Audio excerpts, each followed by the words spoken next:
बहुत ही महत्वपूर्ण निर्णय माननीय उच्च न्यायालय के आए हैं, एक दिल्ली माननीय उच्च न्यायालय का और एक गुजरात माननीय उच्च न्यायालय का। और इन दोनों आदेशों से भारतीय जनता पार्टी की ओछी और घटिया राजनीति का खुलासा हुआ है। दिल्ली में लगातार भारतीय जनता पार्टी के नेता सवाल उठा रहे थे, इस कोरोना संकट के समय में दिल्ली सरकार की कोई मदद करने के बजाय, दिल्ली सरकार का कोई सहयोग करने के बजाय लगातार सवाल उठा रहे थे कि कोरोना संकट के कारण जिन लोगों की मृत्यु हुई है उन आंकड़ों में दिल्ली सरकार हेराफेरी कर रही है। ऐसा घटिया आरोप, ऐसी ओछी राजनीति, और उसमें लेके कभी एमसीडी के मेयर का बयान आ रहा है, कभी भाजपा के नेताओं का बयान आ रहा है।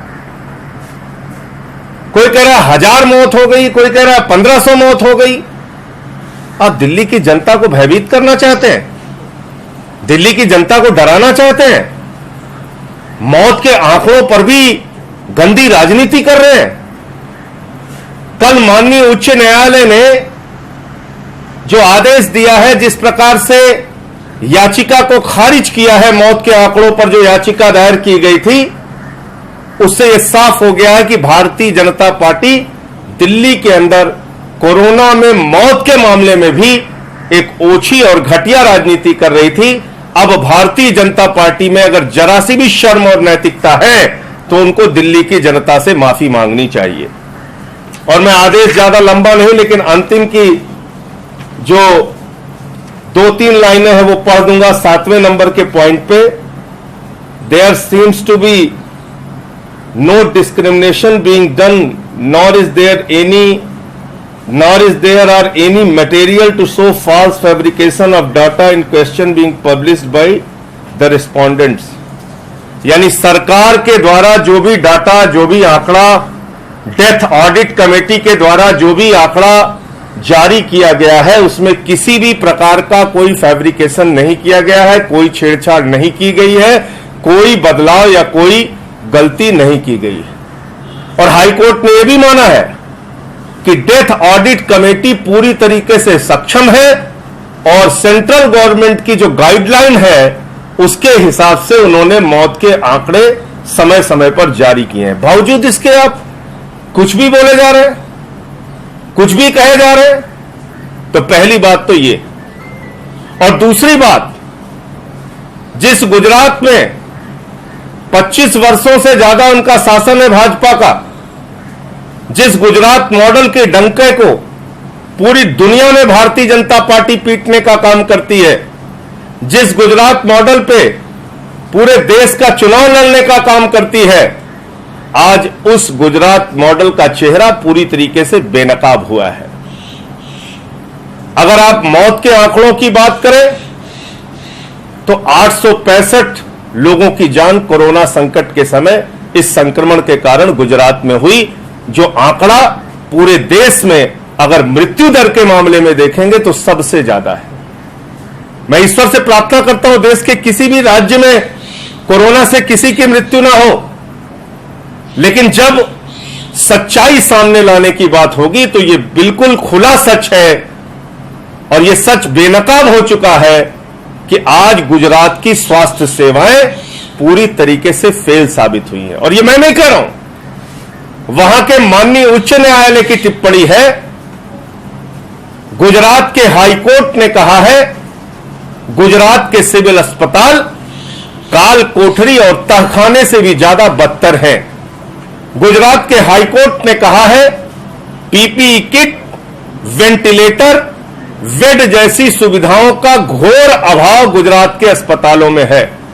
गुजरात के हाई कोर्ट की टिप्पणी है कि गुजरात की स्वास्थ्य सेवाएं डूबता हुआ टाइटैनिक जहाज है।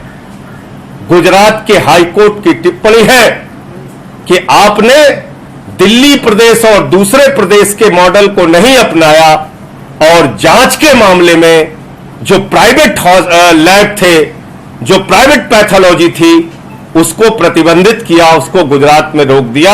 यानी अगर गुजरात में कोई कोरोना से संक्रमित व्यक्ति है, अगर उसको डाउट होता है कि इसको कोरोना है, तो वो किसी भी प्राइवेट पैथोलॉजी में अपना टेस्ट नहीं करा सकता। उसको गुजरात सरकार ने प्रतिबंधित कर दिया है और उसी हाईकोर्ट के ऑर्डर में कहा गया है दिल्ली और तमाम प्रदेश प्राइवेट लैब में जांच कराने की अनुमति देते हैं, तो आप अनुमति क्यों नहीं दे रहे? यह गुजरात के स्वास्थ्य मॉडल के बारे में माननीय उच्च न्यायालय की टिप्पणी है।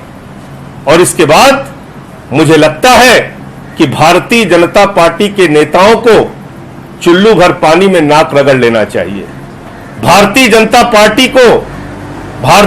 पार्टी के नेताओं को, जो लोग सबसे ज्यादा गुजरात मॉडल की चर्चा करते हैं, उनको सामने आकर इन बातों का जवाब देना चाहिए कि आपके सिविल अस्पताल काल कोठरी क्यों बन गए हैं। आपके प्रदेश में N95 मास्क में भी दलाली हो रही है। गुजरात के अंदर 49 रुपए में खरीदा जाने वाला N95 मास्क 65 रुपए में बिक्री किया जा रहा है। यानी N95 मास्क के मामले में भी दलाली और भ्रष्टाचार हो रहा है। स्वास्थ्य सेवाओं के मामले में भी बदहाली सामने आई है। मजदूरों का अगर प्रश्न आप देखें तो गुजरात के अंदर जो उत्तर भारतीय, बिहार के, उत्तर प्रदेश के, झारखंड के मजदूर वहां पर काम कर रहे थे, उनको ना तो रोजगार की उनकी व्यवस्था की गई, ना भोजन आदि की व्यवस्था की गई और समय समय पर आक्रोशित होकर वो सड़कों पर भी उतरे, उनके ऊपर लाठियां भी बरसाई गई, उनको ट्रेन का किराया लेकर जाने नहीं दिया गया, रोकने का प्रयास किया गया और जब उन्होंने आवाज उठाई तो उनको बुरी तरीके से पीटा भी गया। ऐसी तमाम घटनाएं सामने आई हैं जो गुजरात के प्रशासन की, शासन की कलई को खोलती हैं, जो गुजरात के स्वास्थ्य सेवाओं की बदहाली को उजागर करती हैं। मुझे लगता है कि दो प्रमुख नेता आदरणीय प्रधानमंत्री नरेंद्र मोदी जी और अमित शाह जी गृह मंत्री देश के, ये दोनों गुजरात प्रदेश से आते हैं और गुजरात के लिए एक विशेष डॉक्टरों की टीम भी भेजी गई थी कि इस कोरोना संक्रमण को रोकने में वो अपनी भूमिका निभाएंगे। लेकिन उसमें क्या सफलता मिली, क्यों आज तक ये बदहाली बनी हुई है, क्यों हाईकोर्ट को ऐसी विपरीत टिप्पणियां करनी पड़ती हैं, उसके बारे में गुजरात के नेताओं को, भारतीय जनता पार्टी के नेताओं को, भारतीय जनता पार्टी के शीर्ष नेतृत्व को सामने आकर जवाब देना।